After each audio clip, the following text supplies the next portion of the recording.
formulada algo, la vuelvo a... porque siempre que hablas te das cuenta de que alguna cosa no la has planteado bien y la planteo aquí. Bueno, voy a utilizar en primer lugar una viñeta del Roto. Ahí siempre creo que soy muy aficionado porque es el que mejor resume con una viñeta, con dos palabras, cuál es el problema tan importante que hay en esta materia.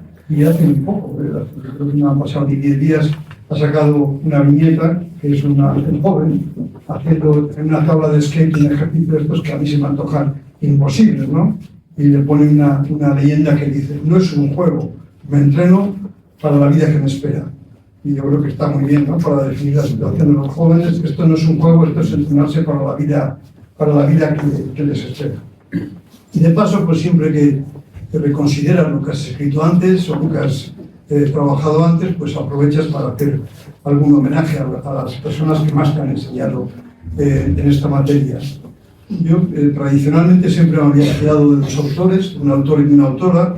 El autor es José Manuel Naredo, es economista ecológico, seguramente el más importante de España, y la autora es Carmen Trilla, que ahora está haciendo cosas prácticas. Era catedrática de geografía en la Universidad de Barcelona, ella mayor, también es un poco mayor que yo, bueno, Naredo es bastante más, Naredo creo que tiene 84 años ahora, y entonces ahora está haciendo cosas prácticas. Y el último día me enfadé un poco con ella, el último día que le he leído algo, porque ha sido al hilo de la compra de ese edificio modernista muy interesante que ha hecho el Ayuntamiento de Barcelona, y ha utilizado una experiencia, una sociedad que ella dirige, que es una sociedad del hábitat, del habitage en catalán, que no me parece razonable. Me alineo más con las quejas que han hecho algunas asociaciones de vecinos, como por ejemplo la de Nou Barris, diciendo que no hay que gastarlo en cosas espectaculares. Había 2 inquilinos únicamente viviendo. Y claro, 12 millones de euros para un asunto que desde el punto de vista de la vivienda está bien porque el edificio es bueno, ¿no? Es un arte modernista que también hay que cuidar. No tiene sentido ese gasto, pero bueno, como he aprendido mucho también con ella en materia de vivienda, pues sigo trabajando con esta gente. Entonces, como homenaje a Naredo, voy a colocar 2 frases suyas de un artículo que escribí en el año 2004. Siempre Naredo ha sido bastante bueno escribiendo sobre estos asuntos.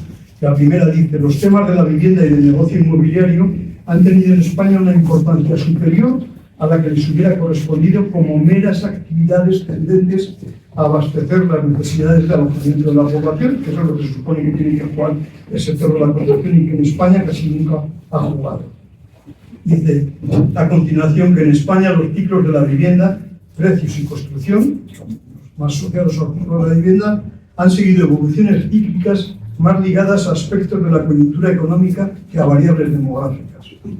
Sin embargo, también lo anuncio ya, aunque luego intentaré justificarlo con mayor profundidad, que seguramente los problemas actuales de vivienda son los que más tengan que ver con la evolución demográfica en primer lugar y con el parámetro que más se utiliza para fijar las necesidades de vivienda, que son la creación de nuevos hogares. Y que por una vez que hay una base realmente objetiva debajo del problema de la vivienda, pues tampoco le hemos hecho caso, ¿no? Las paradojas de nuestro país.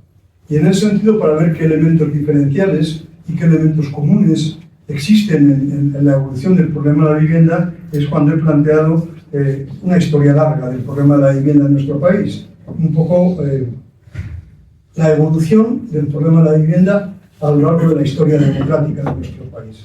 El primer boom es el de los años 70, del siglo pasado, justamente, y en ese boom, del 70 al 73, un poco antes de la época democrática, hubo cierto auge en la construcción de viviendas. Se pasó de una construcción de viviendas de 300.000 viviendas al año a 500.000, prácticamente, que es un incremento sustancial, ¿no? Allí sí que había también en aquella época cierto auge demográfico, y lo que ocurrió es que duró poco, porque como apareció en el año 73 la primera crisis del petróleo, la primera crisis importante, pues cortó casi de raíz este ciclo de precios y de vivienda que se había producido, y el bajón, el ciclo bajista, duró bastantes años, prácticamente hasta comienzos de los 80.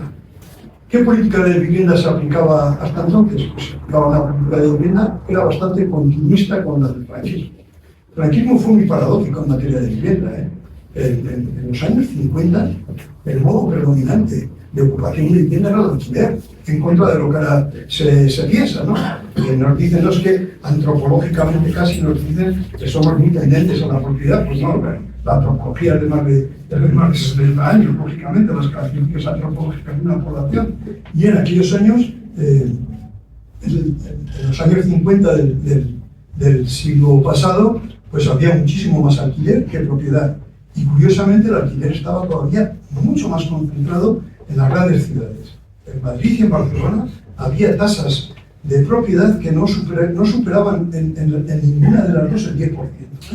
En la ocupación de vivienda que existía, la mayor parte era de alquiler. Por tanto, aquello que dijo un ministro franquista de que había que hacer a todos los españoles propietarios de vivienda fue una política económica puesta en marcha. No era ninguna característica ni de la economía española de los predios, ni mucho menos de donde el fenómeno de la urbanización estaba más desarrollado, que era en Madrid y en Barcelona.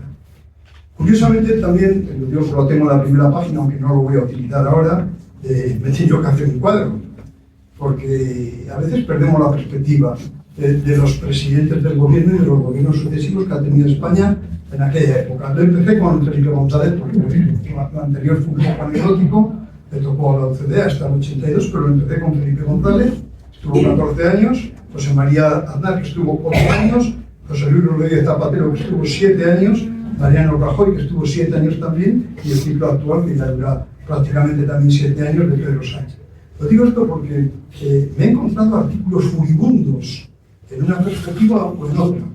Artículos furibundos, por ejemplo, contra Aznar, por el ciclo que tuvo su auge en los años 2007 y 2008, que no mencionaban a Zapatero, que le mantuvo y le incrementó poco tiempo, 3 años, luego le tocó gestionar el declive de forma brutal, pero también tuvo su responsabilidad.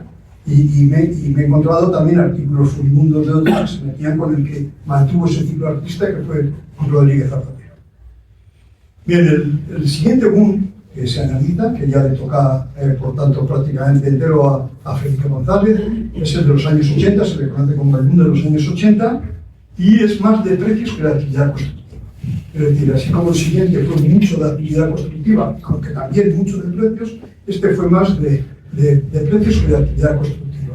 Voy a moverme siempre en torno a la cifra de las 400.000 viviendas que algunos expertos estiman como lo razonable con una evolución demográfica ordinaria, digamos, ¿no? Bueno, pues en ningún caso se pasó de las 400.000 viviendas. Los precios, sin embargo, subieron espectacularmente en el periodo 85-87, aunque después también bajaron espectacularmente. Y aquí traigo un gráfico, siempre en los tacos, uno de las estadísticas que acompañan lo que voy a decir. Este es el boom de los 80, que tuvo este poco auge en precios, pero la caída fue espectacular. Además, la caída fue espectacular. Sin embargo, la producción de viviendas fue más homogénea, perpetuando la que corresponde al siguiente boom en este gráfico, que es la de los años 90. Pero, por tanto, no había tampoco tanta intensidad en la construcción de viviendas. No se superaron los 4 en la época del mayor auge, y este auge se descifró rápidamente. El acontecimiento económico que estuvo detrás de esa bajada fueron las sucesivas devaluaciones de la peseta y los ajustes positivos. Estábamos planteando la entrada de España en la Unión Europea, y entonces el tipo de cambio de la moneda, que en un momento de política económica internacional, acompañaba de forma importante a los ciclos de la actividad económica en España. No nos enseñó mucho tampoco ese ciclo. Desde el punto de vista de la política económica también fue un ciclo continuista. Se siguió con la idea esta del ministro franquista de la vivienda, que dijo que quería hacer España un país de propietarios, un país de propietarios de vivienda. Con eso es con lo que básicamente se dio. En aquella época hubo importantes calificaciones de muchas promociones, como el Instituto de la Vivienda o de los organismos que posteriormente estuvieron, pero no hubo mucho más que aprender. El tercer boom, que ya este sí que es un boom un tanto diferente con respecto a los anteriores, es el boom que se conoce como de los 90, pero que duró hasta el año 2007. Este boom fue espectacular. Le tocó en su mayor parte gestionarlo, o incentivó, diría yo mejor, al presidente José María Aznar, pero, como he dicho antes, yo también lo tuvo que gestionar Zapatero, y desde mi punto de vista también lo gestionó mal. Sorprendió con respecto a los 2 ciclos anteriores por 2 características. Uno es la intensidad del auge de los precios de la vivienda por un lado y de la construcción de vivienda por otro lado. Esos dos elementos fueron juntos, con lo cual también se rompió la tradicional dicotomía que se manejaba por parte de algunos economistas: no os preocupéis, haciendo mucha vivienda los precios bajarán. No, pues este es un boom donde el incremento correspondió a ambos elementos, tanto a la construcción de viviendas como a los precios de la vivienda, ¿no? Y se le asocia, desde el punto de vista no tanto de la política de la vivienda como sí de la política de suelo, al proyecto liberalizador de suelo. Yo en los leyes soy un poco más escéptico. Yo recuerdo que de la ley que hizo Aznar de suelo, lo que más me sorprendió fue que hizo una ley que efectivamente avanzaba fuertemente en el proceso liberalizador del suelo, pero la pactó finalmente con Convergencia y Unión de entonces, y había una clara disociación entre lo que decía el preámbulo de la ley, que hablaba de este fenómeno liberalizador con gran intensidad, y lo que era el articulado, que no era tan liberalizador, mucho menos. Pero bueno, pasó la historia como la más liberalizadora, que sí que tenía elementos de liberalización, pero no tanto como entiendo yo que por lo que era el primer proyecto de ley que finalmente se aprobó, el presidente o su partido habrían deseado. Correspondió, como ya he dicho antes, a un auge terrible de precios y de cantidades. En la época alta del ciclo, ya le tocó a Rodríguez Zapatero, se llegaron a construir más de 700.000 viviendas anuales. Pero bien, si la línea con la que nos hemos movido en la historia esta que estoy contando es de las 400.000 viviendas anuales, se llegó casi a duplicar el número de viviendas anuales que se construyeron. Fue cuando en España aparecíamos en la prensa europea como el país que construía más viviendas que Francia y Alemania juntas. Y en aquel entonces la población de Francia y Alemania juntas triplicaba la población española. Siempre hay que intentar poner en relación con el ratio más objetivo, que es la creación de hogares, la evolución demográfica en primer lugar. A veces es un poco no del todo exacta, y sí la idea de la creación de hogares, ¿no?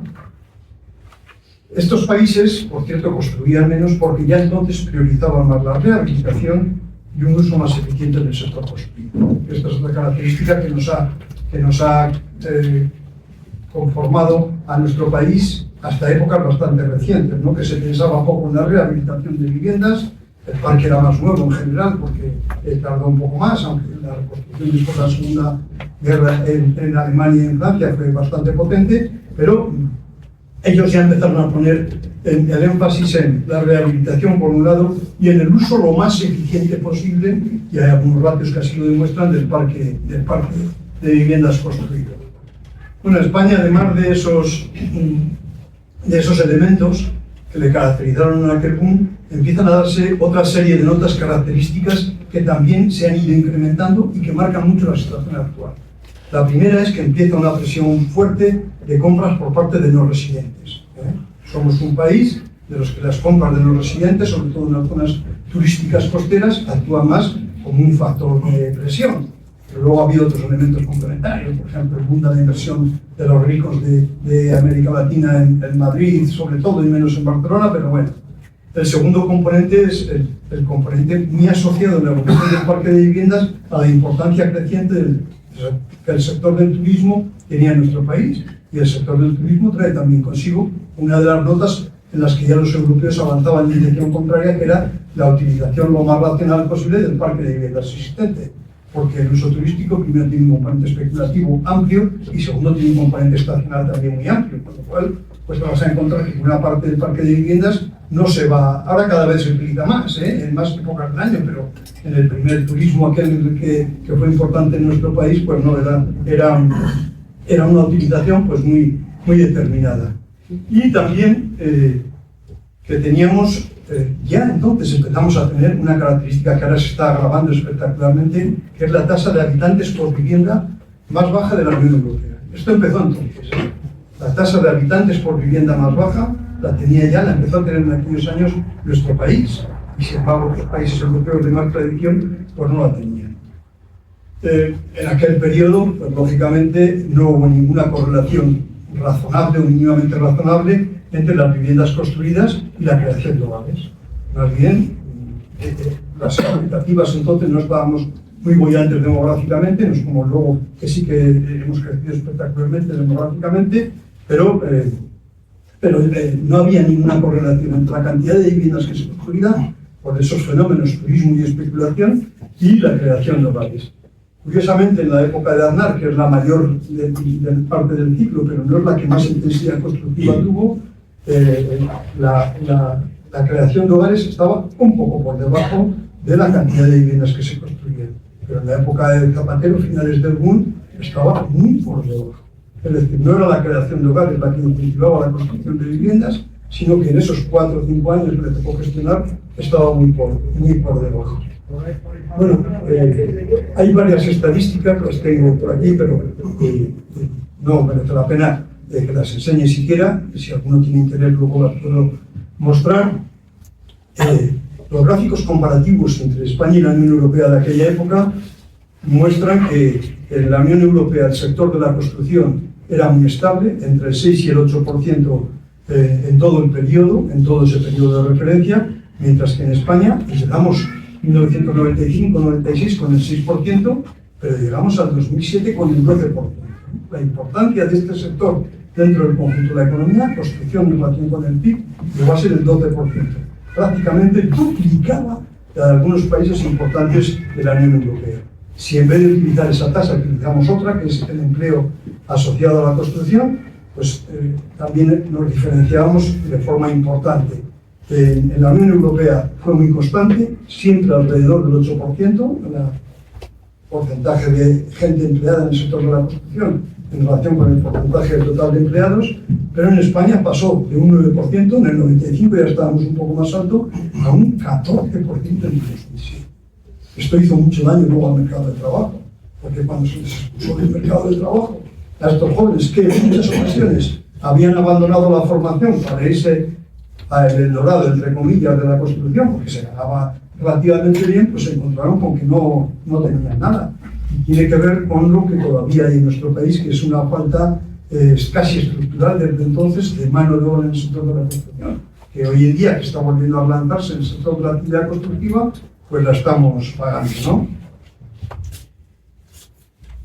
Bien, hay otros elementos que son menos conocidos, pero yo creo que merece la pena repasar. Aquí voy a seguir datos de Carmen Trilla, que es la que he dicho antes, de comparaciones entre la Unión Europea y España. Bien, la comparación de viviendas principales por 1000 habitantes es bastante curiosa, ¿no?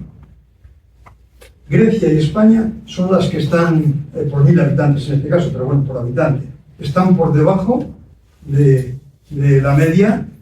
En España no se llegaba a 350.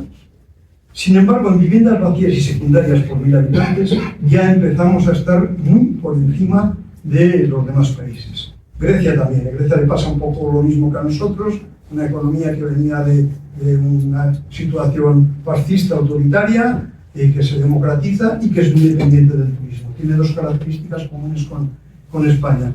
Pues estábamos entonces en 160 viviendas por 1000 habitantes vacías y secundarias. Aquí estoy utilizando dos categorías que ahora se pueden diferenciar mejor, pero que entonces no se diferenciaban tan bien. La media europea estaba en 75 y Holanda y el Reino Unido, sobre todo Holanda, a veces se le coloca junto a Austria como modelo al que había que haber seguido en materia de política de vivienda, estaban en 20, 8 veces más de viviendas vacías y secundarias tenía nuestro país, Grecia también, con respecto a estos dos países que eran los más interesantes desde el punto de vista de los datos, por lo menos a mí me lo parecen, de la Unión Europea. Claro, esto dio lugar a un crecimiento espectacular del boom inmobiliario, ¿no? Sobre todo del patrimonio inmobiliario, porque claro, el boom inmobiliario se acaba manifestando en el patrimonio de los hogares, ¿no? El patrimonio inmobiliario, que se vio favorecido por la política de vivienda, que como he intentado decir, venía arrastrándose desde los comienzos de la democracia. Una política orientada a favorecer la construcción de viviendas y el número de propietarios que había en nuestro país, y que ya entonces, en aquella época, Naredo decía que estaba prácticamente agotada, pero que se seguía tirando, ¿no? Como dice Naredo, para hacer frente al déficit de viviendas después de la guerra se fomentó, mediante incentivos fiscales y otras ayudas, tanto la vivienda de protección oficial como la llamada entonces vivienda de promoción pública, la construcción nueva y la compra de viviendas, favoreciendo la figura del propietario y la rentabilidad mediante la organización de plusvalías, no solo para el que las ocupaba, sino también para el que las revendía. Esto es muy importante y había una posibilidad muy importante de realización de plusvalías. Y que además se encontraba como institucional relativamente fácil, porque los ayuntamientos, por el sistema de financiación de las comunidades locales en nuestro país, eran fuertemente dependientes de estos ingresos, de los asociados a las plusvalías y de los asociados a la construcción. Entonces ahí se cerraba el círculo. A todo el mundo le interesaba, y a los ayuntamientos que tradicionalmente han estado muy marginados y siguen estando en España, no había ninguna resistencia por parte de los ayuntamientos, que veían que sus ingresos se incrementaban espectacularmente en un momento en el que había que hacer actividades también. Eso es cierto, pero que en otros países la importancia de las administraciones locales en el total del gasto público y la financiación de las comunidades locales era mucho más importante que en nuestro país. Claro, esto, como he dicho antes, nos recordaba aquella paradoja de que no somos antropológicamente aspirantes a propietarios, sino que es la política de vivienda, la política económica en general y la política de vivienda y la fiscal complementaria la que nos llevaban a esa situación, ¿no? Al mismo tiempo que se incrementaba sustancialmente el mantenimiento de viviendas vacías y de viviendas secundarias.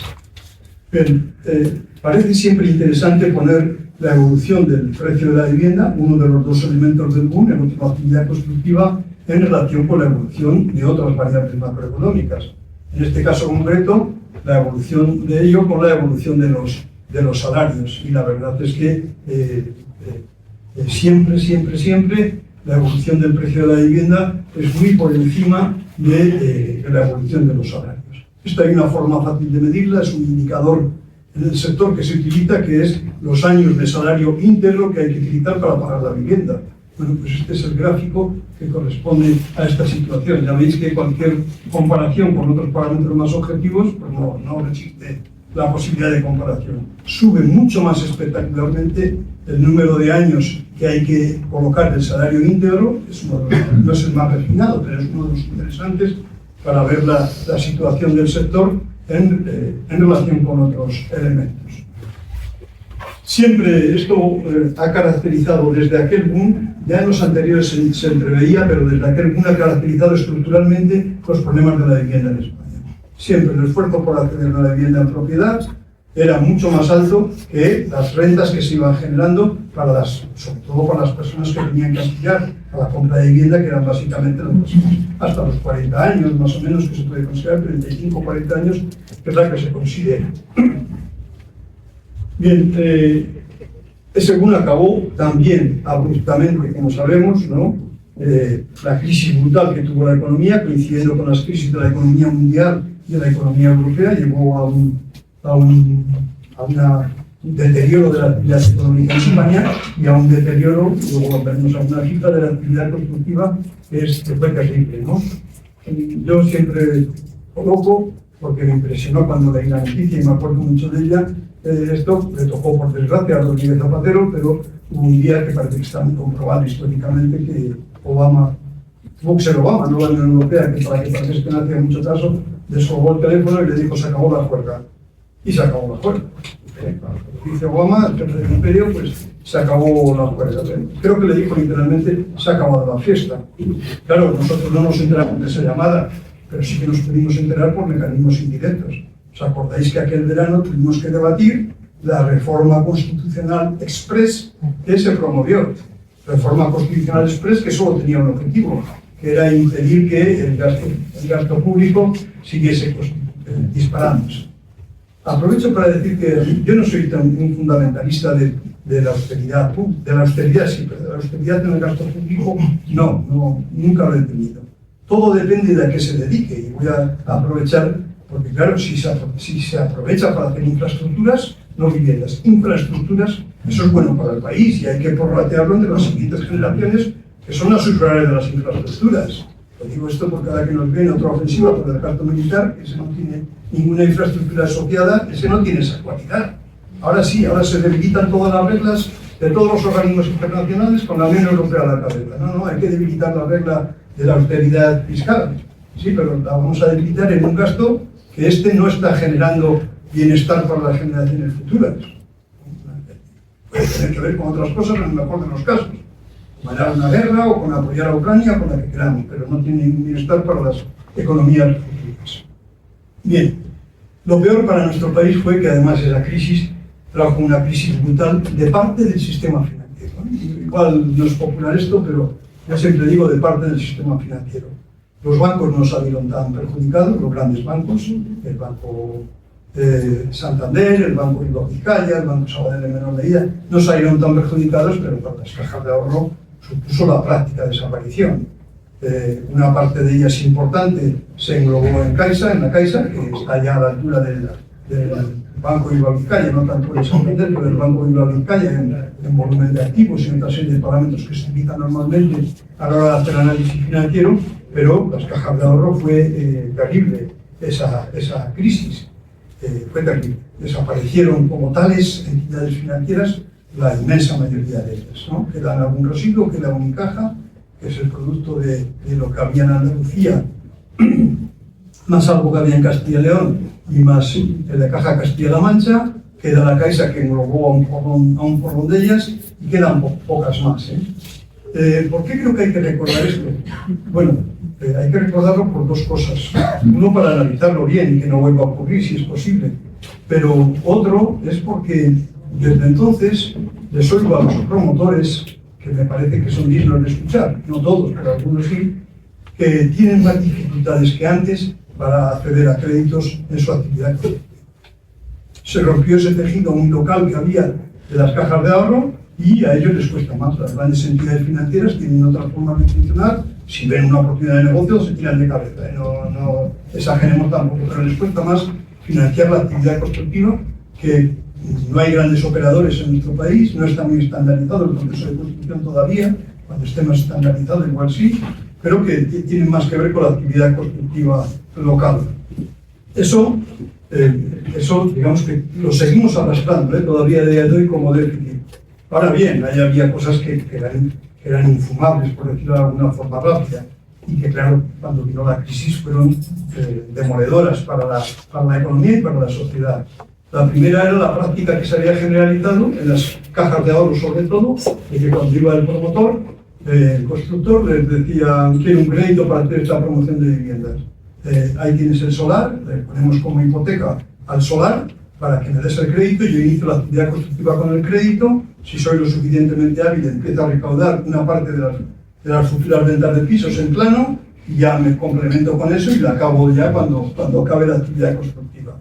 Claro, esto fue terrible porque, claro, las entidades financieras, las cajas de ahorro sobre todo, se quedaron con una cantidad de solares terribles que no valían nada como consecuencia de esa ligereza financiera de dar un crédito al promotor solo contra el solar, ¿no? El solar y contra parte de su patrimonio.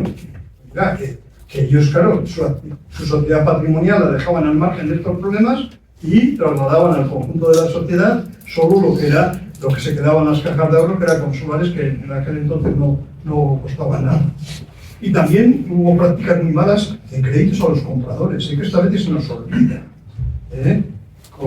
con algunas prácticas bastante negativas, que bajo la idea de que, bueno, estoy facilitando que todo el mundo acceda a la vivienda en propiedad, escondieron cosas terribles. Por ejemplo, una de las cosas terribles que escondían es que la mayor parte de los créditos que concedían las cajas de ahorro eran objetos de unos mecanismos de tasación que les fijaba TINSA. TINSA era una empresa que se llama Tasadora Inmobiliaria, que era agrupación de las cajas de ahorro.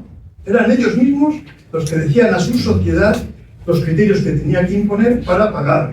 Y todos recordamos de aquella época, tanto el papel era bastante dudoso. Oiga, pero ¿cómo va a ser su sociedad la que diga con qué criterios se ven esto? Pero aparte todos recordamos de aquella época las técnicas de sobrevaloración del piso para el crédito. Y que escondían asuntos fiscales de una envergadura que no sé cómo no entró a Hacienda nunca, con ningún gobierno. Oiga, si usted pide un crédito al consumo, ese crédito al consumo tiene una tasa fiscal, una consideración fiscal, y si pide un crédito a la vivienda tenía una consideración fiscal que era 15 puntos menos totales.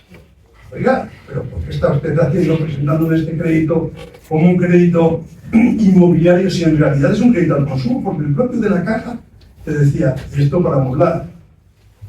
Claro, la compra de un mueble tiene un tipo de IVA y la compra de una casa tenía otro tipo de IVA.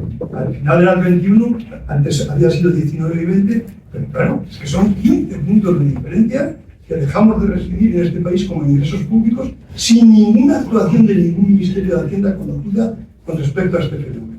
Hoy en día, por suerte, esas tasas han endurecido un poco, esos mecanismos han endurecido un poco, pero claro, es que era una estafa a la caja pública. Durante ese periodo también se mantuvieron algunas características, yo las llamaría casi estructurales, que afectaban muy negativamente a la producción de viviendas en España y que siguen afectando muy negativamente. En primer lugar, la muy escasa promoción pública. Bueno, ahí he traído cifras hasta comparativas con otros países, podemos manejar la estadística que queramos, pero muy bajas, absolutamente, y muy bajas sobre todo comparativamente con otros países. Claro, este fenómeno cuantitativamente muy escaso del dinero dedicado a la actividad pública que tenía que ver con la producción de viviendas, pues era prácticamente inexistente y sigue siendo prácticamente inexistente, excepto algunas excepciones, en lo que hace referencia a la vivienda pública en alquiler. La vivienda pública en alquiler, cuando miran las estadísticas comparativas con otros países europeos, estamos en el techo del eje de las fichas, como decía un matemático, y ellos están a 15-20 puntos por encima con respecto al eje de las fichas. Y esto es una característica tradicional de nuestro país, ¿no?, que es seguramente la que más esté repercutiendo hoy en día en el asunto de la vivienda. Bueno, yo escribiendo desde un artículo, me lo pidieron para una revista, y el título del artículo le titulé finalmente, le he recuperado: la política de vivienda en España tiene más agujeros que un queso gruyere, decía yo. Y claro, es que efectivamente teníamos muchos agujeros en materia de política de vivienda. Varias razones que se pueden ver con varios ejemplos que han sido demoledores desde el punto de vista moral. Se había incrementado mucho más el precio de la vivienda de mercado, el precio de la vivienda libre, que el precio de la vivienda de VPO o de VPP. ¿Qué pasaba? En las ubicaciones malas no había mayor problema. Cuando intentabas que un plan parcial de la zona este de Pajarillos Altos se promocionase, ahí no había problema. No había codazos entre promotores o cooperativas para tener un solar allí para construir. Pero si sacas el plan parcial Villa del Prado, puede que se había codazos para construir, porque ahí quería todo el mundo. Bueno, se podían haber hecho varias prácticas que no se hicieron, ni unos ni otros, no se hicieron. Por ejemplo, se podía haber juntado por lotes.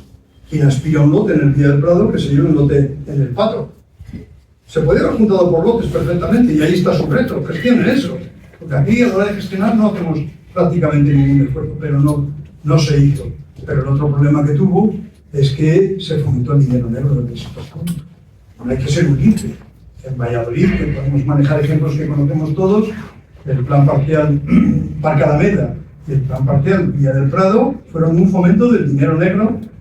Hubo excepciones muy positivas, y ahora que algunas cooperativas vecinales, algunas cooperativas no vecinales pero con funcionamiento razonable, pero muchos promotores privados, en la medida en que ellos eran los que hacían la lista de adjudicatarios, cuando iba al aspirante les decía: esto vale el precio, porque no podían cobrar más que lo que venía fijado en la legislación. Ahora, si tienes el piso y tienes que comprar 3 plazas de garaje, porque tienes que dar 2 millones en negro. He recibido he escuchado a gente que me lo ha contado de todo tipo de condición. Claro, que en un plan parcial como el Villa del Prado, una actuación del sector público, pues fomentase la aparición, estoy hablando de pesetas, de 5.000, 6.000 millones de pesetas en dinero negro, me parece una cosa increíble. Pero esto ocurrió, no nos engañemos, esto ocurrió. Luego, por suerte, las listas las empezó a hacer el ayuntamiento, pero hubo mucho tiempo en los que no, en los que se le entregaba al que se le adjudicaba la parcela, se le decía las características que tenía esa parcela, que se la llevaba en un concurso o algo parecido a un concurso, pero él era el que hacía la lista de adjudicatarios y le daba esa facultad. Puedo contar una anécdota que me pasó a mí. Una anécdota que me pasó a mí es que al hilo de un solar que había sido muy conflictivo en el ayuntamiento, que era el solar donde se encontraba el frontón, que hay en la calle de Fabio del Expósitos, que hay en la calle Expósitos, era de una señora mayor que vino a verme un día cuando se elaboraba el plan general. Y me dijo, yo creo que esto, estoy de acuerdo con la editorial que me conceden, pero si dejan cambiar la orientación, pues yo creo que salimos todos beneficiados, porque la orientación es que podía dar una parte de esas casas, podía dar a la plaza que ha quedado, en las casas que hizo el promotor, que era hermano de Aricar, un concejal del PP de Salamanca, en las calles Encarnación y San Ignacio, esa plaza tan bonita que hay ahí. Yo creo que tiene razón. Cuando discutimos en la comisión de urbanismo correspondiente esa alegación, me quedé solo. Y él no lo entendía. Esto no creo que tenga mayores problemas. A mí no me lo parecía.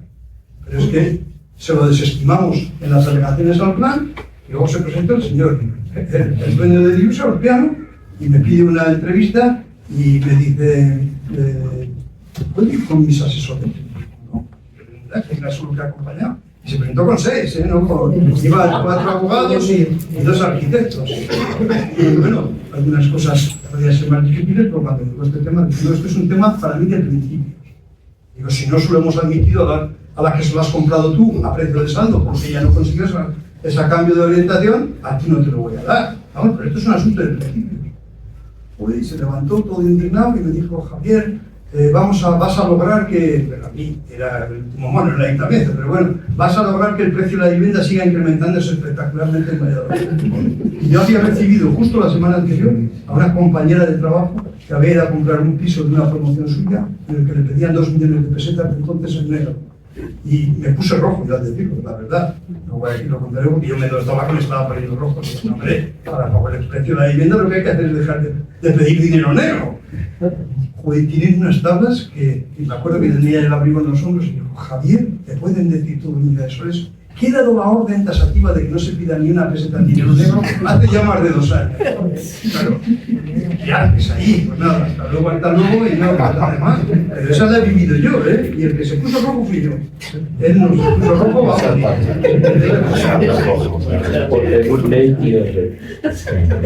pero por repasarnos todo, también los reglamentos de VPI daban lugar a prácticas poco recomendables, pero muy generalizadas.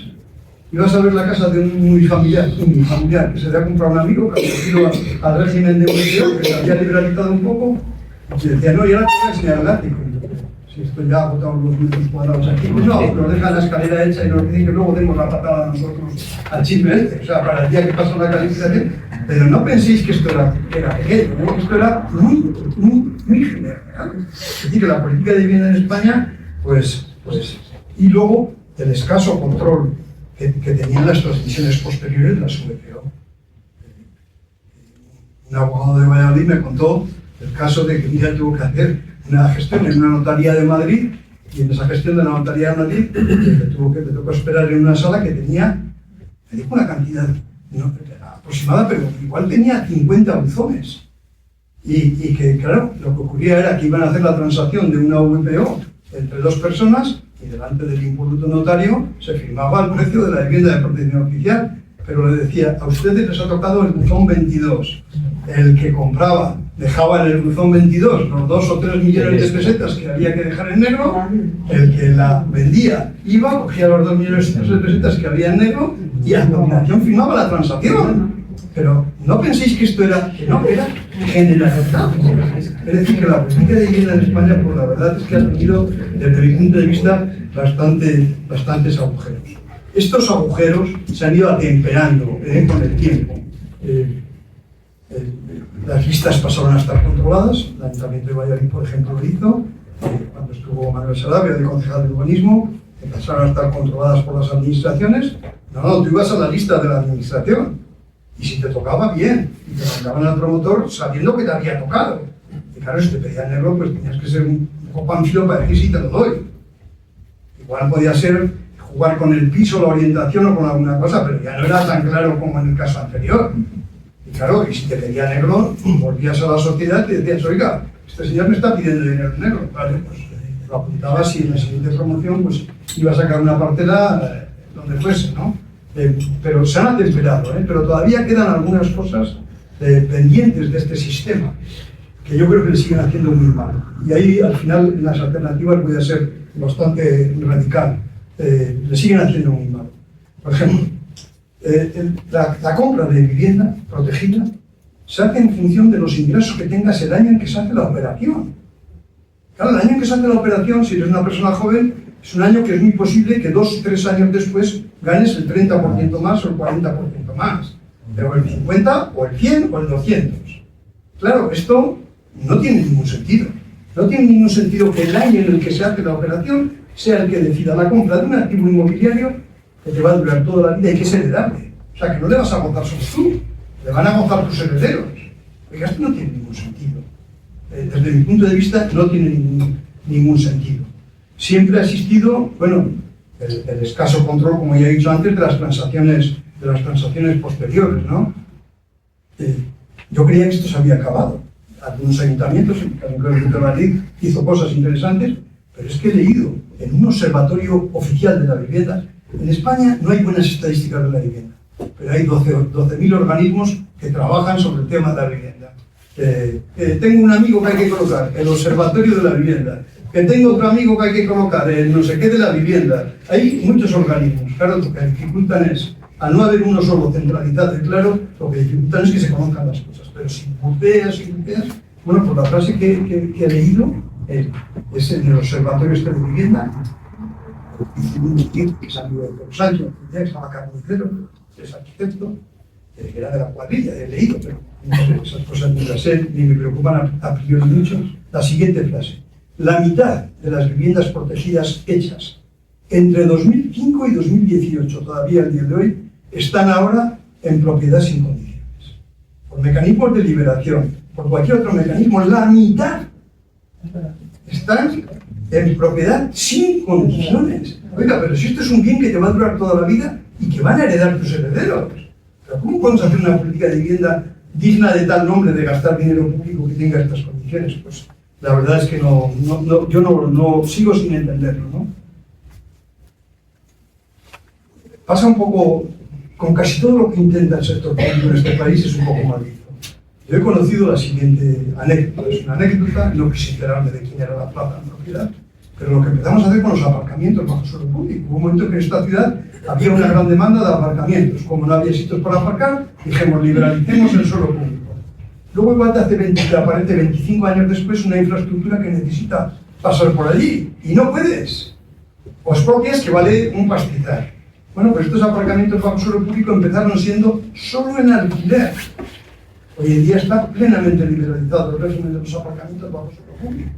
La anécdota que me pasó fue que una compañera también de trabajo me vino un día y me dice: Javier, me decías que era muy difícil alquilar una plaza de garaje. Digo, hombre, se dieron todas cuando se hicieron y tal, y sí, están en alquiler, pero están para los que esto.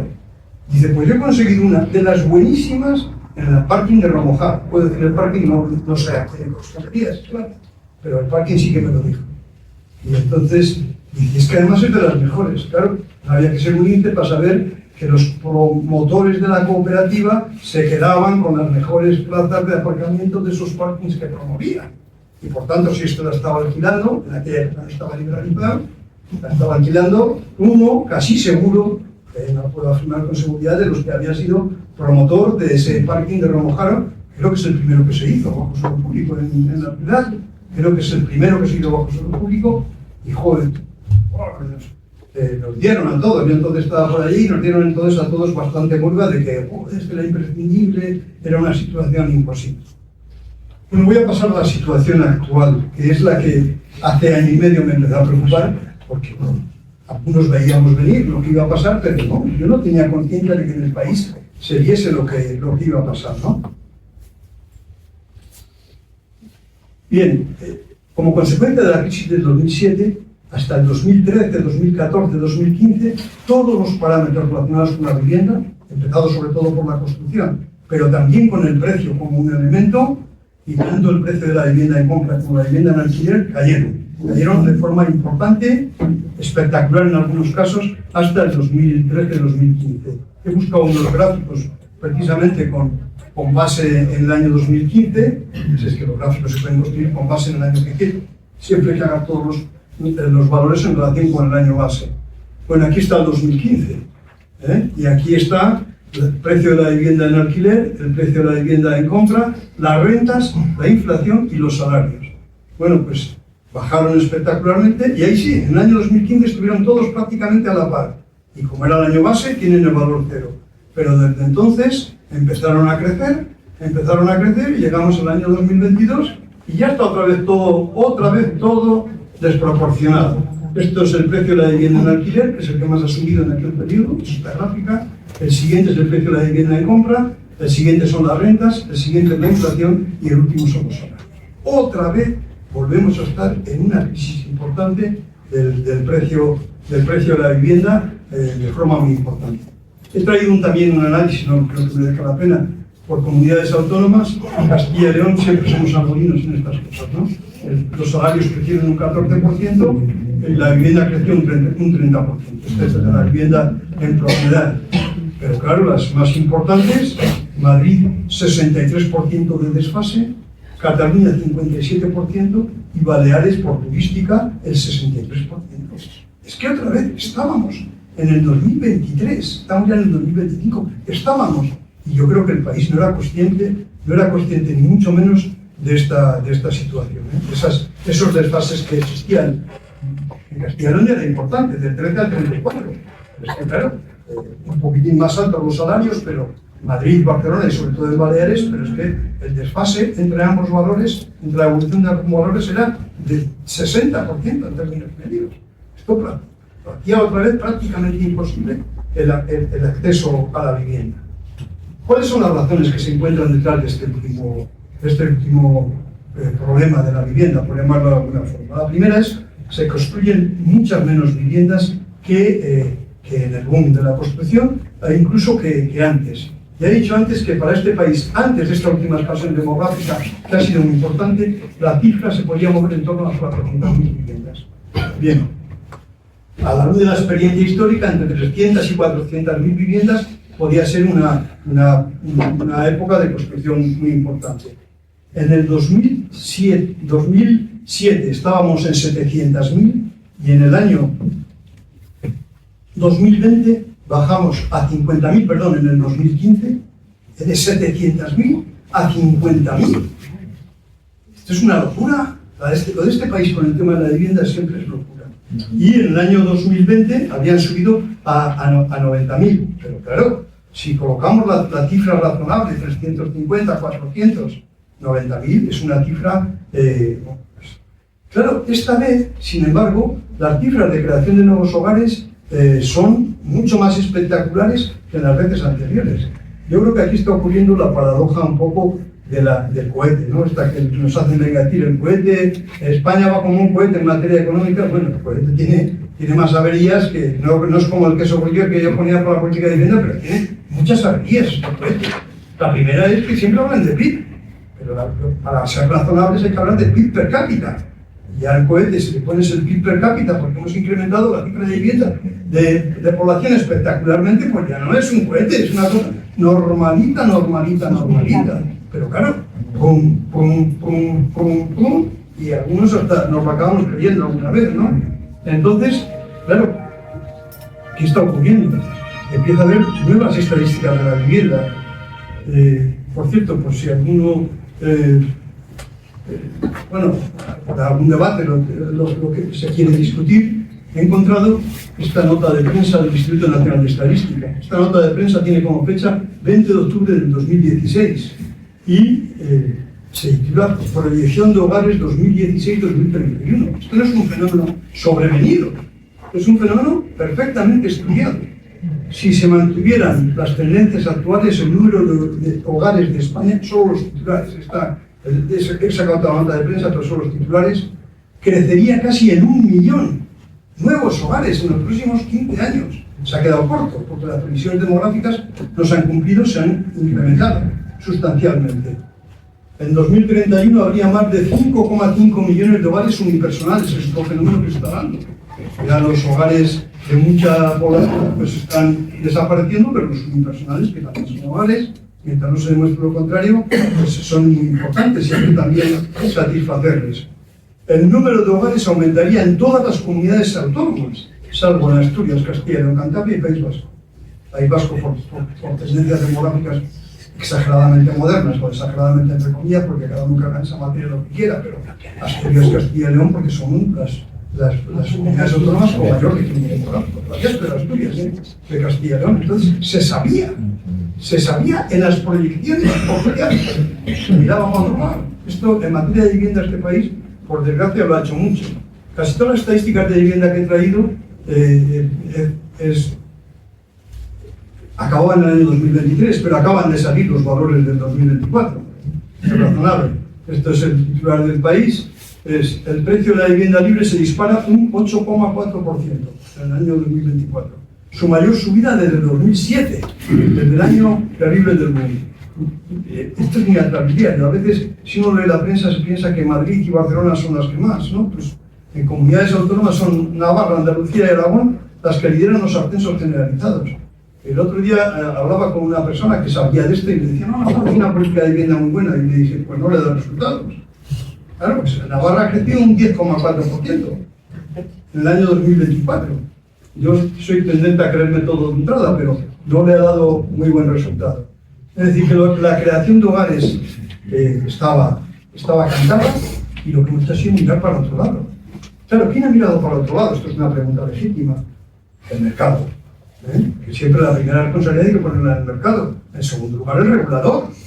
El regulador y el que tiene posibilidades de hacer política de vivienda que combata las tendencias del mercado, que se supone que es una de las características que tiene la Unión Europea después de la Segunda Guerra Mundial. Hacer una política regulatoria que compense, dirían los bien intencionados, o que contradiga, diría yo, las tendencias naturales del mercado.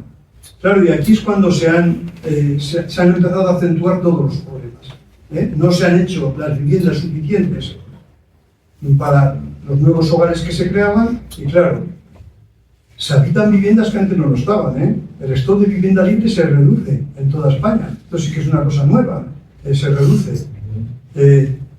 Se incrementan, al reducirse el stock de vivienda nueva, se incrementan los precios de venta y los precios de alquiler. Las estadísticas de precios también las tengo ahí, pero vamos, son terribles, son terribles. Y además, sobre estos elementos que son terribles, pues operan los viejos datos que ya empezábamos a ver de cuánta vivienda social había en alquiler. Entonces, la vivienda social en alquiler, esto es una estadística que se la he sacado también a Carmen Trilla, es curioso. Grecia es el país que no tiene vivienda en alquiler pública, se supone, vivienda social en alquiler. Grecia no tiene. Bulgaria tiene 2,5, pero España tiene 2,5 también, del total del parque de viviendas. La media de la Unión Europea es 9,3%, Francia 16,8%, Reino Unido 17,6%, Dinamarca 21%, 2 y medio nosotros, 21% Dinamarca. Austria 24%, que muchas veces se coloca la política austríaca de vivienda pública en alquiler como modélica, y Países Bajos todavía más, 30%. Estas son nuestras carencias de siempre, nunca atendidas, las que ahora han explotado con toda intensidad. Se debería haber previsto la creación de nuevos hogares, sí, se debería haber previsto, pero no se ha hecho prácticamente nada, ¿no? Claro, esto hace que para un sector de la población, que son los jóvenes, la vida se haga muy difícil, es realmente muy difícil. 2 de cada 3 jóvenes entre 18 y 34 años viven con sus padres en España. 2 de cada 3 entre 18 y 34 años. A veces las cifras absolutas no nos dan realidad exacta de la dimensión de la tragedia, pero la comparativa sí que nos coloca en mejores perspectivas. 2 de cada 3 es el 66%. Solo nos supera un país en la Unión Europea, que es Italia, con el 68%. La UE tiene de media 50%. Claro, ahí entran nuestros valores y los de Italia. Francia el 45%, Alemania el 31% y Finlandia el 16%. Vaya cohete. El cohete está muy averiado. A ver si nos enteramos de una vez. Este cohete está muy averiado. Y estas son las estadísticas que tienen que ver con la calidad de vida de la gente. No solo el crecimiento del PIB, que todos los expertos economistas sensatos dicen o decimos que vale para muy poco. La riqueza de los jóvenes se desploma. Hace 20 años, el patrimonio de los hogares de gente de 40 años, o sea, cogía el patrimonio de los hogares de las personas que tenían 40 años entonces, y se cogía el de aquellas que tenían 70 años, era bastante similar En ambos casos, la mediana, no la media, pero la mediana, se colocaba en 150.000 euros de patrimonio de los hogares, de los de 40 años y de los de 75 años. La mediana quiere decir que la mitad tenía más y la otra mitad tenía menos. Eso es la mediana para que nos entendamos, no es la media aritmética, pero eso es. Hoy, he cogido los datos del 2023-24, esos hogares jóvenes son más pobres que hace 2 décadas. Aproximadamente tienen unos 75.000 euros, la mitad que entonces, de patrimonio, mientras que los hogares de más de 70 años tienen 225.000, mucho más ricos, de 150 a 225.000 y de 150 a 75. Esto socialmente es intolerable. Yo hace también año y medio así, aquí hablé de las pensiones y manifesté mi distanciamiento con respecto a las pensiones, sobre todo de la gente como yo, en mi caso, que estamos en la máxima y que tenemos una situación, pues bueno, casi comparada con la de los jóvenes, privilegiada, yo diría, ¿no? Y sin embargo, todos los problemas tradicionales siguen. Sigue habiendo 4 millones de viviendas vacías en España. 4 millones de viviendas vacías. En Valladolid son 27.000 más o menos.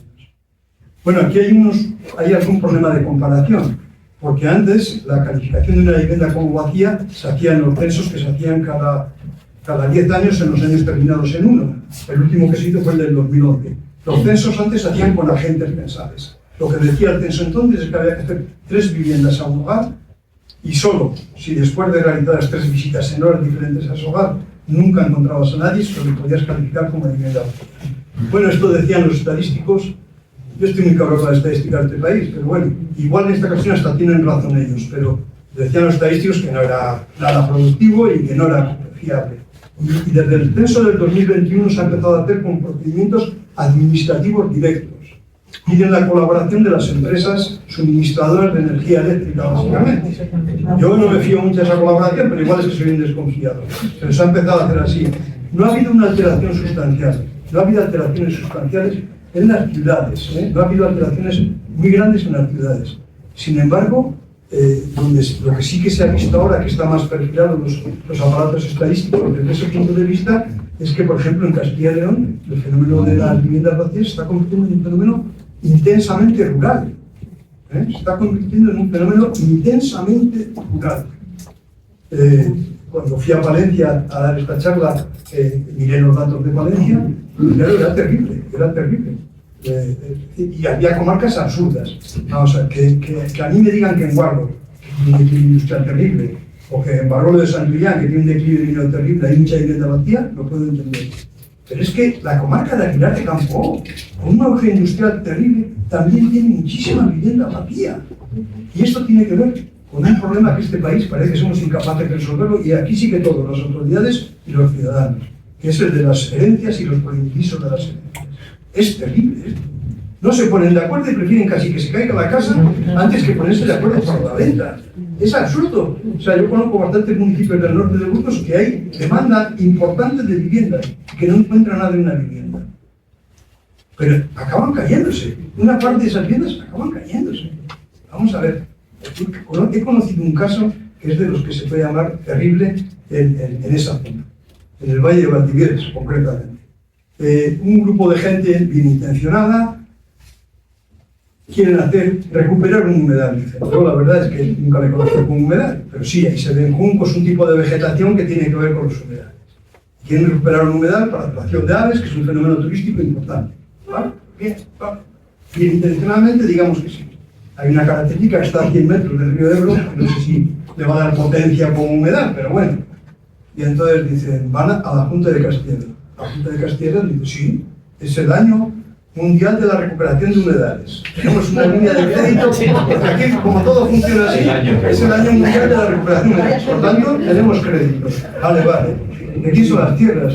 Dice, no, son de propietarios particulares. Pero no se preocupen, que lo hemos pensado todo, la gente muy dispuesta y bien pensada. Dice, como se ha hecho la concentración parcelaria hace ya 15 años, pero todavía no se ha repartido unas parcelas que se llaman de masa común, se ha quedado el ayuntamiento con ellas. Bueno, el ayuntamiento decía, pongo parcelas de masa común, incluso un 20%, un 25% más grandes de las que nos entregan los propietarios. ¡Ah, qué bien! Ya está hecho el humedal. ¿Aprueba la Junta? Pues no, ni está hecho el humedal ni se le espera. ¿Por qué? Porque claro, como es una entidad oficial, dice título de propiedad. Ah, no hemos repartido la herencia. ¿Por qué no habéis repartido la herencia? Prácticamente, o sea, la tienen repartida, pero registralmente. ¿Por qué no? Porque nos cuesta mucho más el notario que lo que vale la parcela. Y claro, ahora se está debatiendo, yo no soy favorable, pero yo soy muy antiguo, de si lo paga también el ayuntamiento, las inscripciones notariales. O sea, claro bien qué absurdos tenemos todavía en este país, superatraviarios, ¿no?, de estas cosas. Yo, en este contexto, creo que hay que hacer una política para incentivar la vivienda vacía.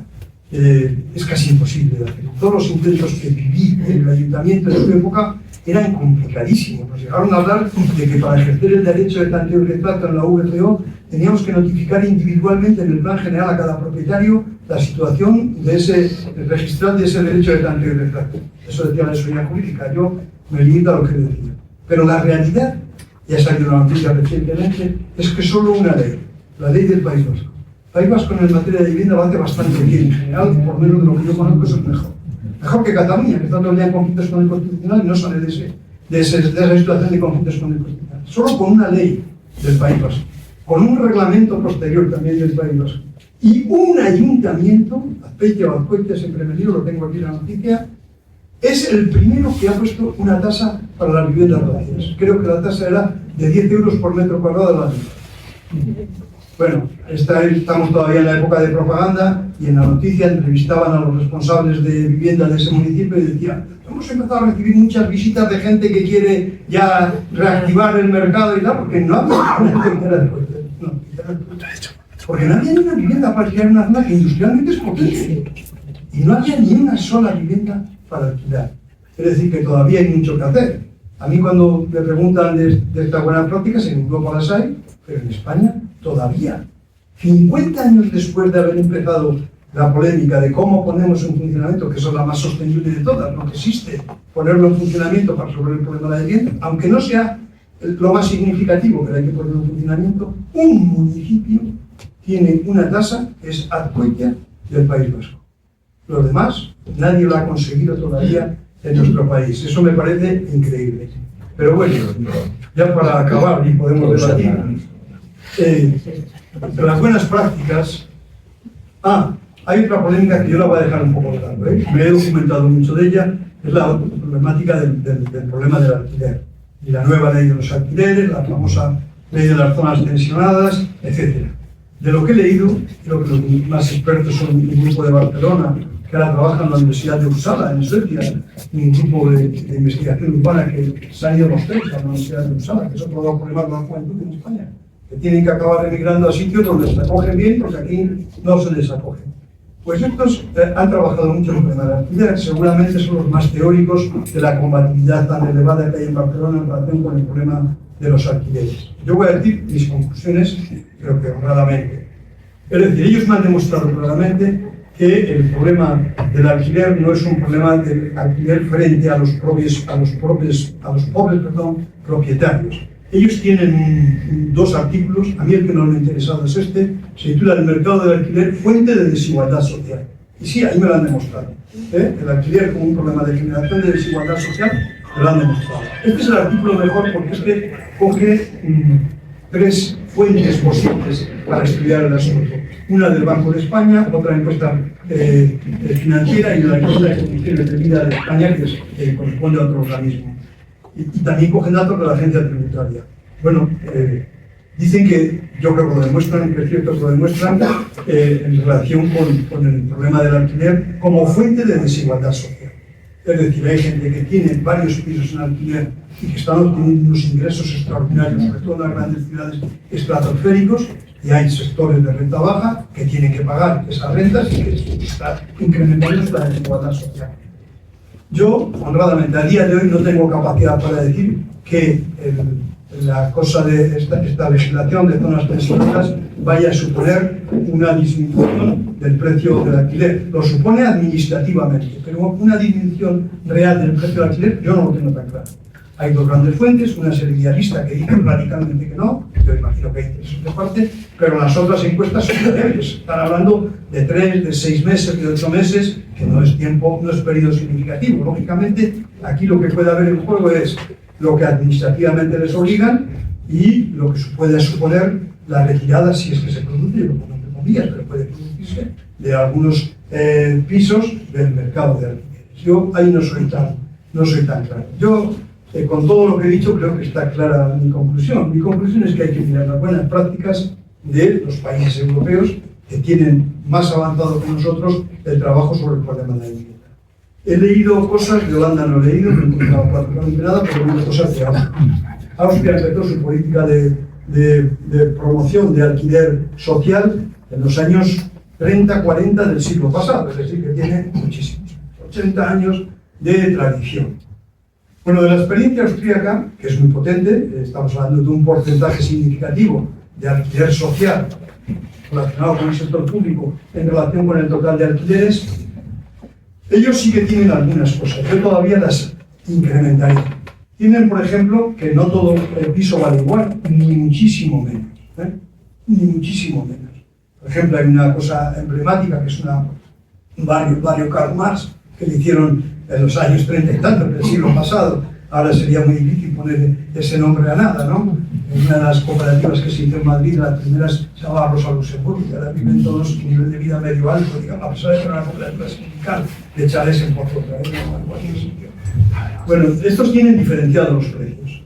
Yo ahí sería mucho más radical. Yo creo que hay que tener en cuenta una política de alquileres públicos, sociales, dos cosas. Ellos tienden a tener en cuenta la ubicación. No todas las ubicaciones, por suerte o por desgracia, son iguales. Y hay que tener en cuenta la ubicación de esos. En Valladolid se hizo, por ejemplo, el programa de las viviendas blancas, creo que se llamaba, de alquileres, y se hizo un esfuerzo importante.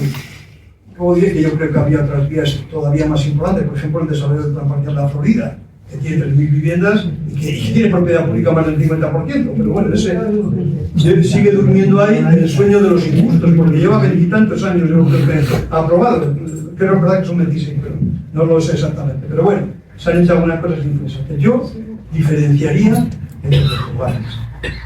Por suerte o por desgracia, no por un lugar que otro, ni la apetencia por vivir en un lugar o en otro que tiene la gente. Eso lo diferenciaría, pero no le daría la máxima importancia. La máxima importancia se le daría al nivel de renta que tiene cada grupo de gente que vive en ese piso cada año o cada 2 años. El aparato estadístico no me lo permite. Oiga, usted gana poco, pague poco. Oiga, usted ha mejorado sus condiciones de vida espectacularmente, le subo espectacularmente la renta. ¿Que no le compensa? Vaya al mercado libre. Y se acabó. Pero no hay forma, este debate ni siquiera se abre así significativamente en nuestro país. No hay forma.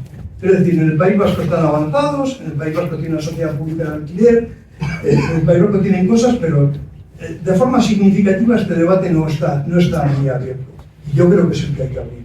Diferenciación en función del lugar de la vivienda concreta. En primer lugar, no la daría tanta importancia, pero sí que la tiene, por tanto, otorguémosla. Y en segundo lugar, en función del nivel de renta que tiene cada año. Que usted, por suerte, del conjunto de la gente, ya, y la familia está disuelta. No hagamos políticas que tengan en cuenta la familia, porque la familia está disuelta. El que va a comprar un piso de promoción pública de propiedad, ponen la renta del que menos gana. Y luego tiene un acuerdo privado, en el mejor de los casos entre ellos, o en el peor de los casos nada, entre ellos, para ahorrarse los problemas. Pero frente al tercero, que es la administración pública, yo no gano nada. Por tanto, me toca. Igual la unidad familiar 2 años después gana más que yo, que estoy en el mercado libre. Eso no puede ser. Entonces también en materia de alquiler, primero incrementar la cantidad sustancialmente. A mí me parece que la vivienda de promoción pública debe ser, la vivienda orientada de promoción pública, de protección pública, debe ser orientada básicamente al alquiler, y que en el alquiler hay que tener en cuenta esas dos cosas. La ubicación de ese inmueble concreta, también las características, pero este remite al tercer problema que hay que tener en cuenta y que yo nunca le he hecho, pero que imagino que será difícil de gestionar. Gestionar un parque público de vivienda de alquiler requiere muchísimo esfuerzo. Requiere muchísimo esfuerzo. Y nos tenemos que convencer de eso. No es una acción de 3 años, no. Requiere una práctica muy continuada y muchísimo esfuerzo. Y en Valladolid está muy tocado el dólar, el problema del alquiler, porque algunas experiencias que hubo en los años 60 y 70 del siglo pasado fueron terribles. Lo que se encontró la administración pública cuando fue a recuperar esos inmuebles. Fueron terribles. Pero claro, no había tampoco un acompañamiento social en primer lugar y de control en segundo lugar. ¿Por qué no va a ser de control? Sí, esto es un bien público, yo lo tengo que controlar. Entonces, este asunto. La otra gran polémica que existe en estos momentos es el Airbnb, la vivienda de uso turístico. En Castilla y León no es significativa, es Segovia. Bueno, son las cercanas a Madrid, sobre todo Segovia, la que más tiene estas cosas. En Valladolid todavía no es tan importante. Yo me cabreé muchísimo el día que Pedro Sánchez dio una rueda de prensa y ahora como todos son la factoría de eslogan, que me haga un eslogan. Y el eslogan con el que acabó la charla me dejó ojiplático. Es menos Airbnb y más alquiler social. Oiga, pero si el Airbnb la ha explotado los 6 años que lleva usted de presidente del gobierno. Y el alquiler social ha seguido igual que antes, nada. Aquí tienen unos huevos como, vamos, para decir esa frase. Por mucho que te lo haya puesto el jefe de propagandistas de turno, no se puede poner esa frase. Porque el Airbnb se ha explotado, ha sido en estos 6 últimos años. Que son los que coinciden con su mandato. Este es el 7º de su mandato. Joder, no puede ser. No hay que tener tanto rostro, pienso yo. Vamos. Parece que los pensamientos de uno sirven para poco. No hay que tener tanto rostro. Pero ese eslogan, que se le hizo mal, pero el que le digo, no es como no tienen un poco de control con esas cosas, oiga. Pero aquí en Castilla y León, en Valladolid empieza a ser significativo. Pero ocurre lo mismo. No tenemos estadísticas buenas. Han sacado una, el INE la ha sacado hace 15 días. Experimentar, ya lo dice, experimentar. No son buenas. Todavía. Ha sacado una. En primer lugar. En segundo lugar, no tenemos legislación muy buena para el tema de los alquileres turísticos. Se estaba haciendo algo sobre la vía de que las comunidades empezaban a oponer cuando era todo el edificio a que algunas plantas o algunos inmuebles fuesen de alquiler, pero acaba de dar una sentencia del Supremo que dice que si no estaba recogido en el estatuto de propiedad horizontal del inmueble, no sirve para nada. Entonces lo que habrá que hacer en primer lugar es legislar bien, regular bien. A mí también me cabrea una cosa, me cabrea a mí solo. No he utilizado nunca un Airbnb. Creo que soy de los pocos que no ha utilizado nunca una cosa de estas. Pero joder, qué mala hostia tiene la cosa, que siempre que les toca a las clases medias o a las clases bajas poder disfrutar de una cosa asociada con el turismo, ¡pum!, aparece como el enemigo irreconciliable de todo el mundo. Oiga, ¿y qué? ¿Al hotel que me cobra 3 veces más? Y para muchas familias es mucho más práctico esto, y por lo que me cuentan amigos que tienen hijos, es mucho más práctico esto, porque pueden hacer desayuno y cena en el esto, y bueno, de la comida. Una vez que discutí con uno que hablaba de turismo de calidad y le pregunté, ¿y tú qué entiendes por turismo de calidad? ¿Turismo de ricos que les importa una mierda al país al que llegan y que vienen, por ejemplo, a la costa de Andalucía, España, por los campos de golf, a beber whisky que viene de su país y estas cosas? Eso es turismo de calidad, eso es turismo de dinero. Igual, más turismo de calidad es el que va a Florencia a conocer su cultura y sus monumentos y se come un bocadillo y un yogur en el banco de la plaza pública. De calidad intrínseca, digamos, no de dinero. De dinero ya sé lo que es una cosa que me vendan motos. Entonces, yo creo que todavía, por suerte, estamos en una comunidad autónoma, en una ciudad donde empieza a ver. Ahora, curiosamente, en Valladolid, de la observación, porque datos no hay muy buenos, yo lo que veo es que se han rehabilitado edificios del centro por la vía de apartamentos de uso. Se han rehabilitado edificios que no quería nadie, están rehabilitando en el centro el edificio entero, que es lo que hay en el recinto plástico, por muchas razones, de control de entradas y salidas y por muchas razones, que antes estaban en ruina. Bueno, yo tendría dudas de cortar esa promoción, tendría dudas. Pero qué desgracia que siempre toca cuando se socializa un acontecimiento, ¡pum!, vienen las regulaciones para impedir la socialización de la acontecimiento. No soy usuario de ellos, por tanto no tengo nada que decir, y también tengo cierta aversión al viajar continuo, que ahora parece que se ha convertido en la moda, pero bueno, eso es por la persona. Bueno, pues muchas gracias.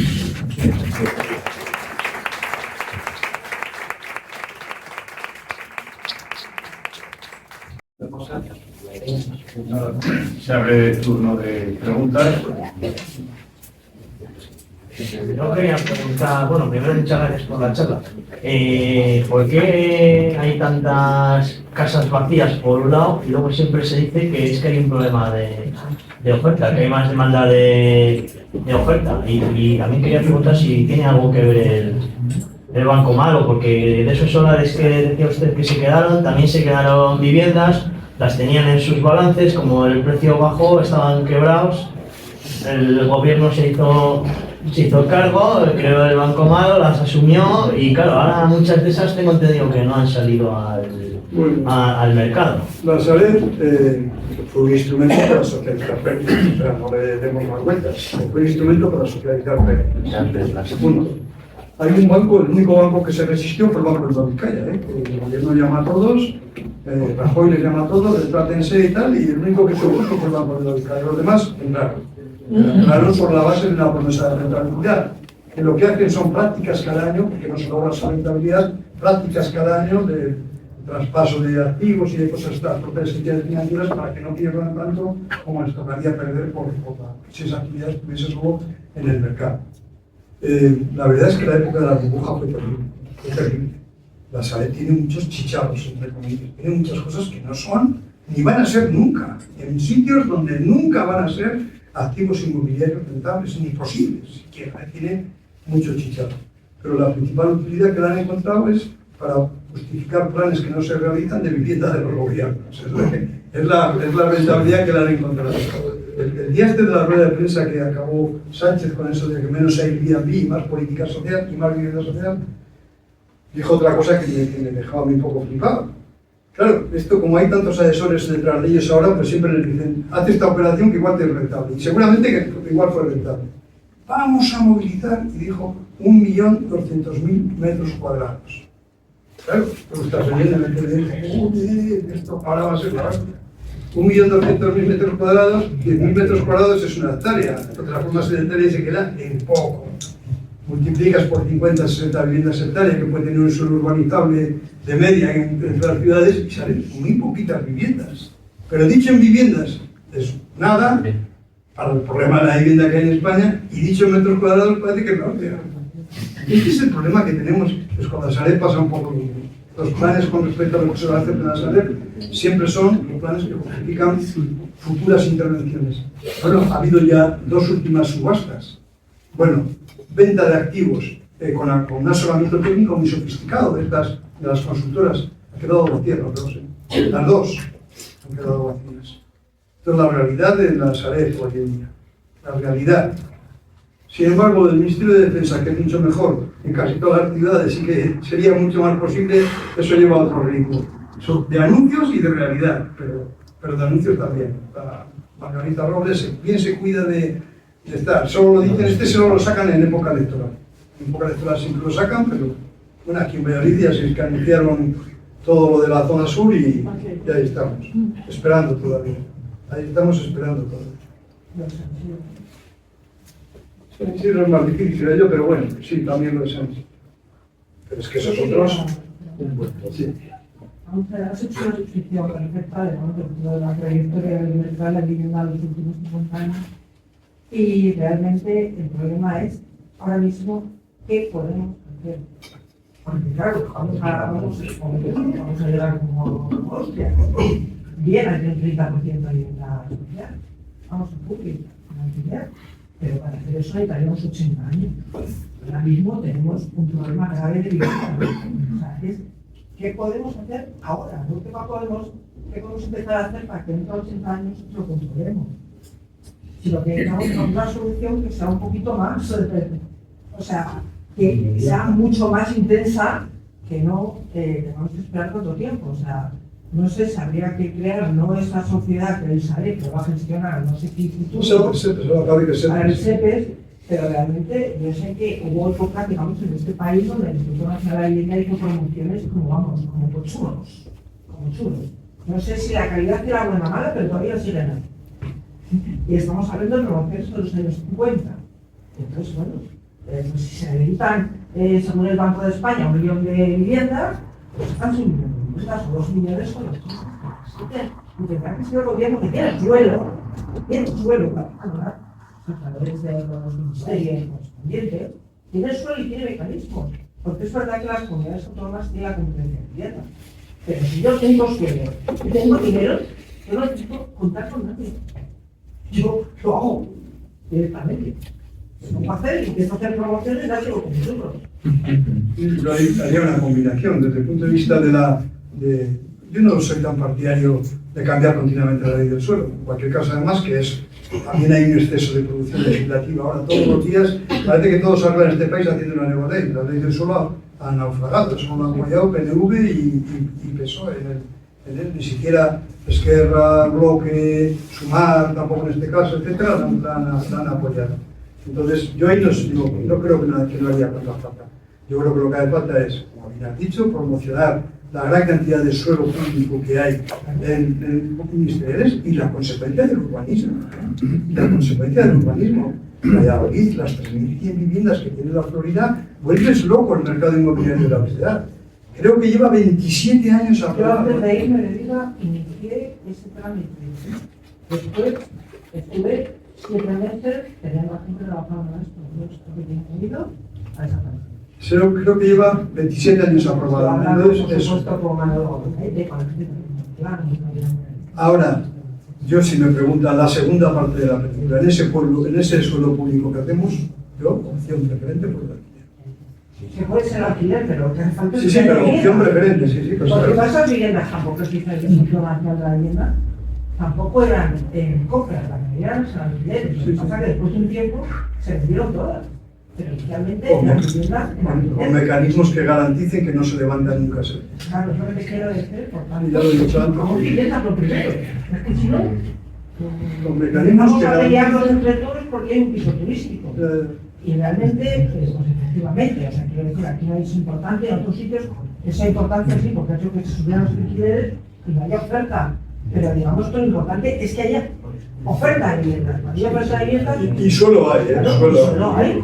Y con los porcentajes de cesión obligatoria. Tenemos tanto dinero para comprar hasta viviendas. Qué fácil es. No, fácil no. De esos 4 millones de viviendas. Lo pones muy fácil sobre el plano. Javier, tú has hablado de las corruptelas, personales, individuales de los ciudadanos, ciudadanas a la hora de la compra, los distintos problemas que hemos sufrido o han sufrido las personas a la hora de comprar o de alquilar una vivienda y demás.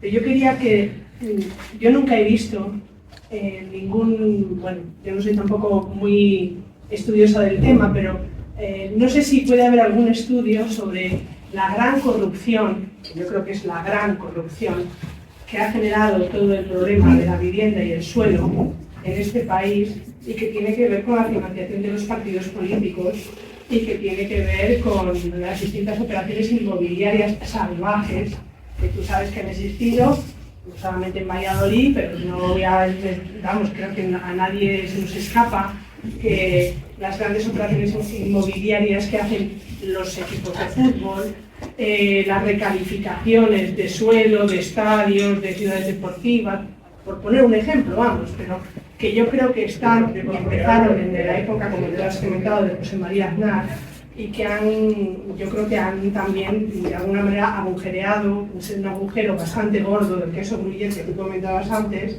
el sistema político español. Yo creo que sería muy inocente pensar que solamente somos los ciudadanos de a pie los que nos beneficiamos o intentamos eludir la fiscalidad, el no sé qué, y todos los impuestos y demás, cuando yo creo que uno de los grandes problemas que ha generado el modelo del urbanismo y de la vivienda en este país, una de las grandes conexiones que tiene es con la corrupción política y la financiación de los partidos políticos en este país.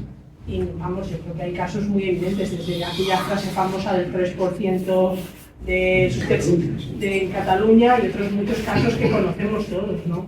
Entonces no sé si eso entra o no entra en el tema, pero a mí me gustaría que tuvieras alguna reflexión sobre el partido. El 3% se refería a la obra pública, el 3% de Maragall en el que se refería a la obra pública en general de los países.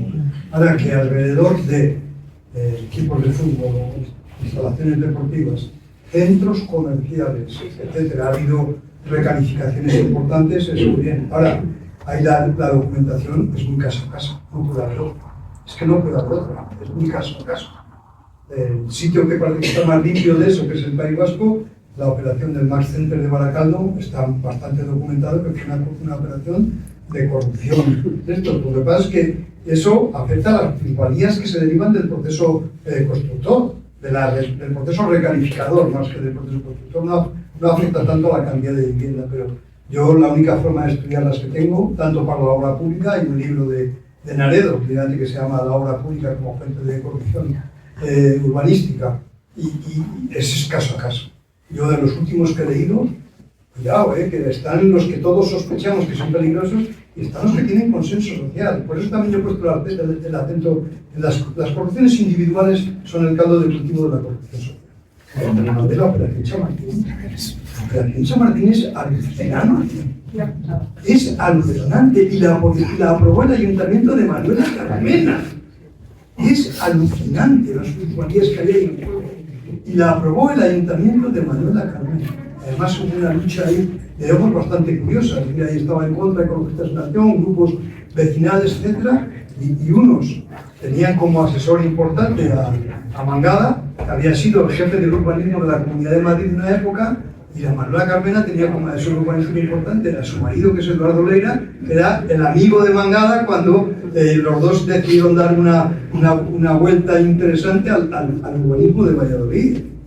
Pero esa operación, yo he leído un libro, solo he leído un libro. Está bien, está muy documentado, es de la editorial esta de Traficantes de Sueños, y está muy documentado. Tiene tal cosa alucinante, que es que para dar sentido a esa operación urbanística hacía falta una serie de edificios, sobre todo empresariales y residenciales, pero sobre todo empresariales, terribles en las márgenes de la operación. Es decir, lo que hay entre las nuevas torres que se hicieron en la ciudad de Portugal de Madrid y la frontera de la izquierda, terminando de Chamartín, de la estación de Chamartín, y las que hay en la derecha. Bueno, pero claro, contando con toda esa corrupción que era claro, yo siempre, voy a decirlo en inglés porque esto lo he discutido en público alguna vez, y claro, digo, no, la despoblación de Castilla y León también se juega allí. También se juega allí, en los fenómenos de concentración urbanística de Madrid. En el terciario de Madrid nos estamos jugando también la parte de la despoblación de Castilla y León que tiene que ver con la actividad esta terciaria. Bueno, pero aparte de eso, es terrible las torres que hay en cada uno de los dos lados. Se les fue tanto la mano que han cambiado la legislación urbanística 2 veces. La última hace 6 meses, casi clandestinamente. La cambió el gobierno de Pedro Sánchez también. Manuela Carmena lo hizo en el ayuntamiento, pero el gobierno de Sánchez la cambió.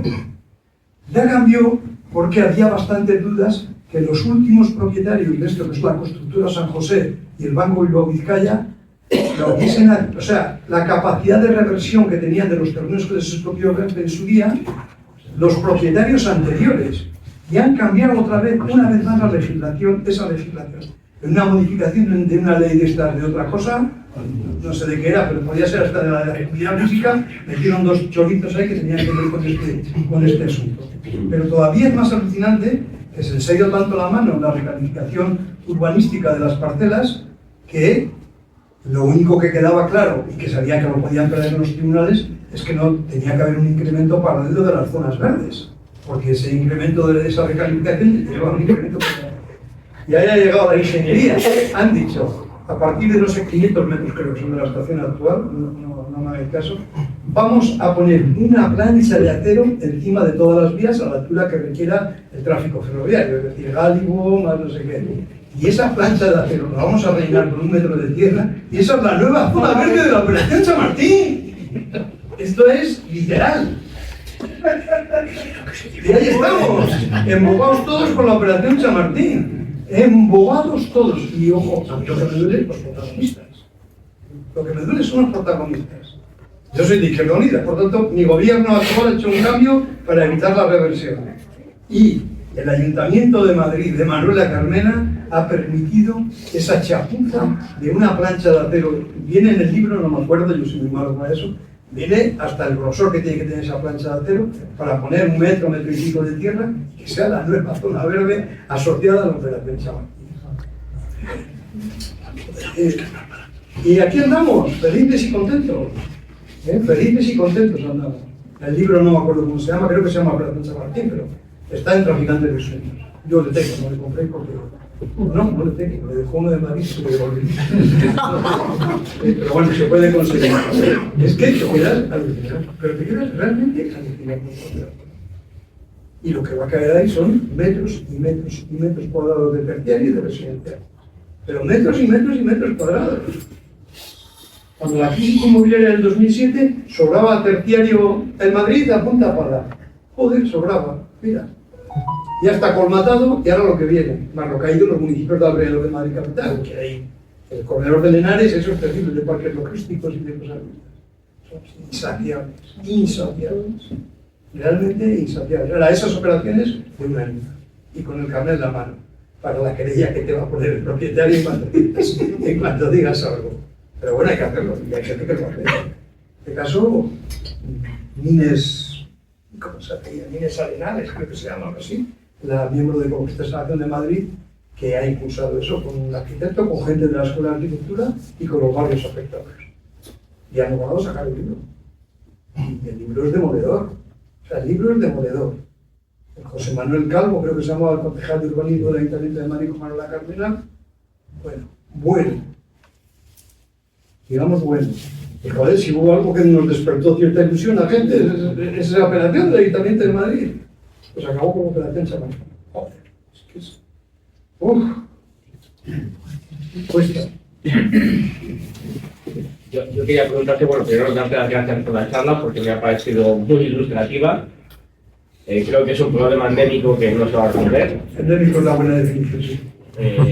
Yo en casa también oí en su momento ese tal de lo de Diursa, esas cosas, y no 2 millones, sino otras cantidades. Y yo te quería preguntar, en 2007-2008 se fueron acumulando datos, bueno, desde 2006 se fueron acumulando datos que nos llevaron a la crisis del 2008. Es decir, la crisis del 2008 está ya en Estados Unidos, pero podría haber estallado aquí en cualquier momento antes de eso. Allí fue esa chispa. Ahora se están volviendo a acumular y se acumulan un montón de desequilibrios que parece que pueden llevar a otra crisis similar. ¿Cómo lo ves tú? ¿Qué perspectiva ves tú? Porque a mí me alucina el cómo se van generando desequilibrios y la gente lo sigue aceptando. Yo me acuerdo de amigos míos en 2007-2008 que te decían alegremente que habían pagado 180.000 euros en Madrid y tal por una casa de 37 metros cuadrados. Cuando sus padres, por un esfuerzo económico similar, habían comprado una casa de 100. Yo creo que desequilibrios está bien, desequilibrios sociales son evidentes. Desequilibrios como para conducir a una crisis económico-financiera, yo todavía no les veo.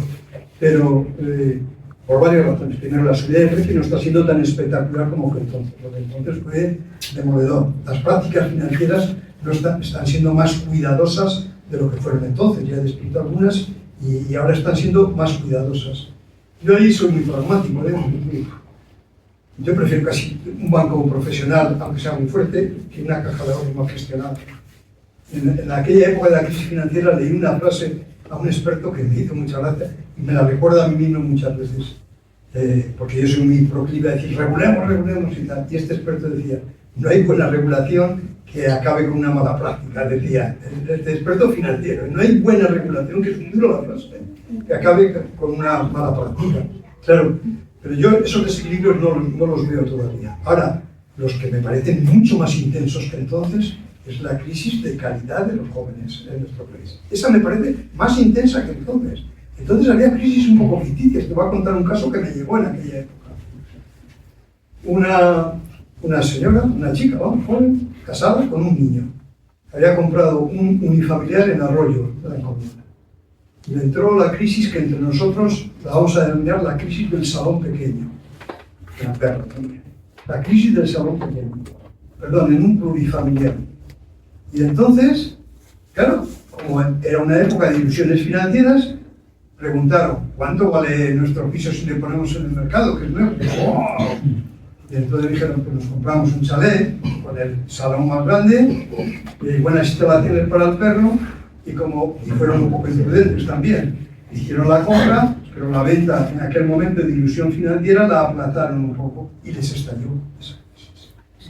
Y si es para dar hostias es muy fuerte, ¿no? Pero para no sé qué. Los padres a correr con la hipoteca de la hija. Los padres a correr con una parte sustancial de la hipoteca de la hija. Esto ha ocurrido más generalizadamente de lo que pensamos. Eso creo que hoy en día no es. Hoy en día se produce una merma de calidad de vida, que claro, hostia, que necesitan 700 euros por una habitación. Claro, asociadas a crisis de calidad de vida, el incremento de los patrimonios de quienes tienen esos pisos, que es la parte peor del alquiler, la desigualdad social que comporta. Pero yo lo otro no lo veo con esa necesidad tan general.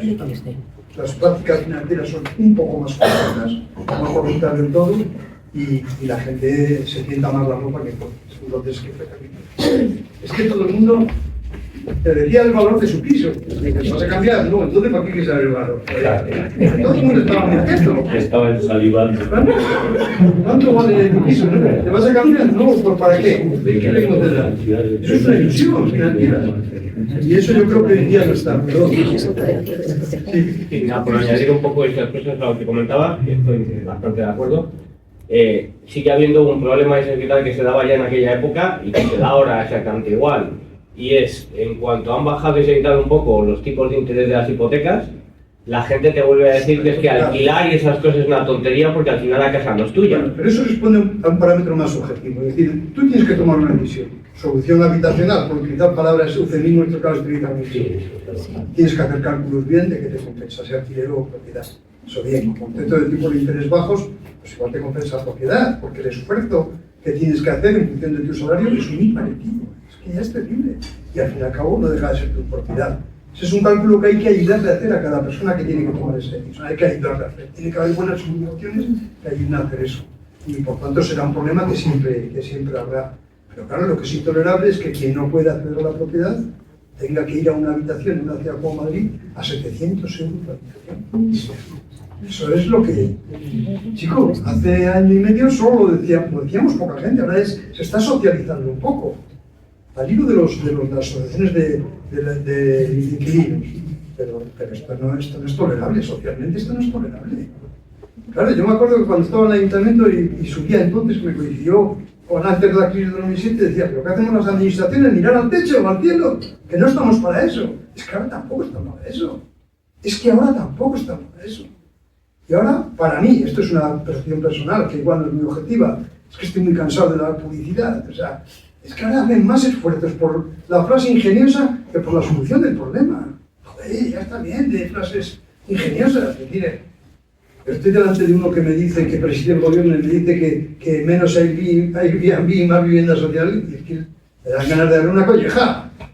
Oiga, pero si lleva 7 años. Es cuando ha crecido espectacularmente el Airbnb. Antes no, yo me costó 3 años aprender lo que era. 3 años, porque como no eres usuario, los chavales jóvenes se mueven mucho mejor.